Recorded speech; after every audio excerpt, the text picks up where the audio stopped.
मुंबईच्या एका रिक्षावाल्याची कमाई चक्क महिन्याला 8 लाखांपर्यंत आहे. पण कशी? रिक्षा एकाच जागी उभी करून हा रिक्षा चालक महिन्याचे 5 ते 8 लाख रुपये कमवतो. मुंबईतील वांद्रे कुर्ला कॉम्प्लेक्स BKC अमेरिकी काउन्सिलेट बाहेर हा रिक्षावाला आपली रिक्षा पार्क करतो. काउन्सिलेटमध्ये जेव्हा लोकांना आपले सामान नेता येत नाही, तेव्हा ही बॅग माझ्याकडे द्या, मी ती सुरक्षित ठेवतो. हे माझं रोजचं काम आहे आणि मी 1000 रुपये घेईन, असा हा रिक्षावाला म्हणतो. लेन्सकार्टमध्ये प्रोडक्ट लीडर म्हणून काम करणाऱ्या राहुल रुपाणी अशाच संकटात अडकला. काय करावं त्याला सुचत नसताना हा रिक्षावाला दिसला आणि त्याने बॅग माझ्याकडे द्या, माझं रोजचं काम आहे, असा सोपा पर्याय सांगितला.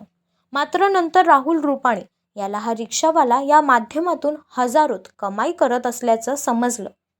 येथे येणाऱ्यांना जेव्हा सोबत सामान बॅग आत नेऊ शकत नाही असं सांगितलं जातं, तेव्हा तो त्यांच्या मदतीला धावतो.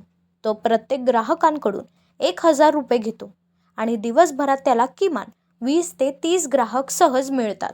म्हणजेच त्याची दिवसाची कमाई 20 ते 30 हजार रुपये आहे. रिक्षा एका जागी उभी करून हा रिक्षा चालक महिन्याचे 5 ते 8 लाख रुपये कमवतो. राहुल रुपाणी यांनी लिंक्डइनवर या रिक्षावाल्याच्या बिझनेस मॉडेलची स्टोरी पोस्ट केली आहे.